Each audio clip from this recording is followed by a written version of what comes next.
j'ai envie de plonger dans le vif du sujet avec ce bootcamp que vous organisez. Donc vous en êtes déjà à la 2e édition. Oui.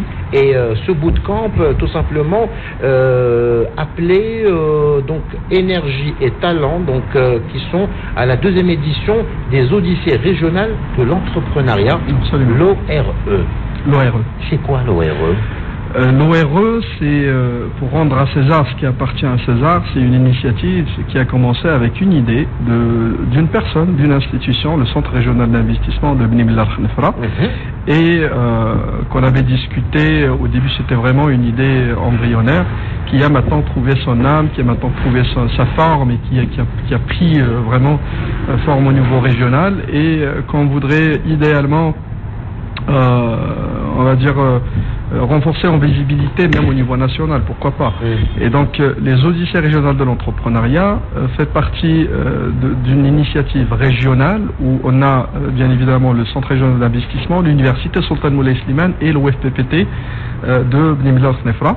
L'initiative s'inscrit aussi dans le cadre du projet de développement socio-économique inclusif à Bni Mellal Khnefra, qui est un projet financé par l'Agence américaine pour le développement international, l'USAID Maroc.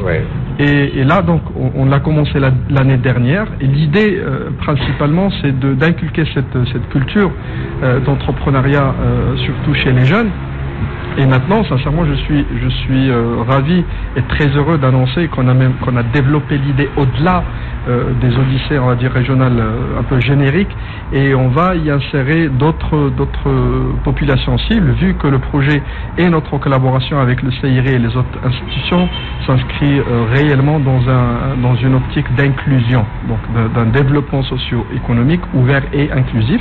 Et donc, Inch'Allah, on discute avec l'ensemble des acteurs institutionnels, mais aussi du secteur privé au niveau de la région, pour élargir un peu le pool des Odyssées, donc plusieurs formats des Odyssées, donc les Odyssées génériques, on peut dire, avec les universitaires et les stagiaires de la formation professionnelle, les Odyssées pour les femmes dans le milieu rural, voilà, en concertation et en collaboration surtout avec l'ANAPEC, des Odyssées pour des personnes en situation de handicap avec l'entraide nationale, des Odyssées juniors pour les lycéens, surtout au niveau de la région, avec le CIRI, avec l'Académie de la formation et de l'éducation, qui relève du ministère de l'Éducation nationale. Donc il y a beaucoup d'idées à explorer.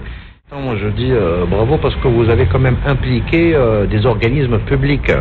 C'est eux qui nous ont impliqués. Ah, encore plus intéressant. C'est eux qui nous ont impliqués, absolument. Nous, il faut reconnaître les choses. Les projets de développement, de manière générale, les projets de bailleurs de fonds ne doivent pas être les locomotives. Ils doivent faciliter le travail avec et à travers les institutions publiques. C'est ça le nouveau modèle de développement, c'est de faire avancer des initiatives au niveau local et régional en s'appuyant sur l'aide internationale, mais avec le leadership de la région, avec le leadership des institutions de la région. Concrètement, quand on parle justement d'encourager l'entrepreneuriat chez les femmes rurales, quand on parle d'encourager l'entrepreneuriat donc chez les personnes à besoins spécifiques, et aussi troisième volet chez les jeunes, concrètement, donc vous êtes là pour les accompagner, les aider aussi financièrement? Absolument. Il y a deux types de finalistes. Il y a les finalistes qui reçoivent un financement en nature, surtout, du projet I7BMK de l'USAID. Et par exemple, l'année dernière, notre financement a atteint le cap de 2 millions de dirhams.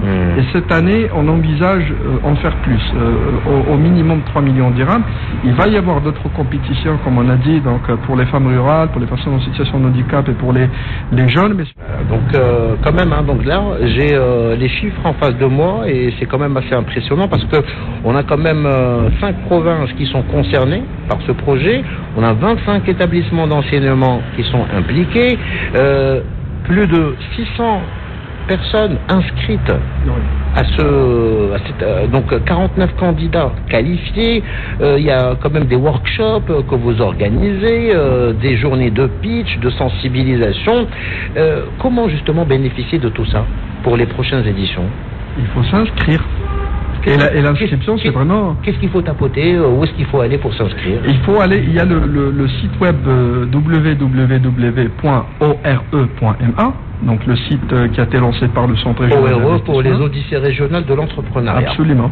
Et bien sûr, il y a les pages des réseaux sociaux, donc du CRI, de l'OFPPT, de l'USMS et du projet I7BMK de l'USAID. Écoute, le plaisir était pour nous, vraiment. Donc, comme je l'ai dit tout à l'heure au début,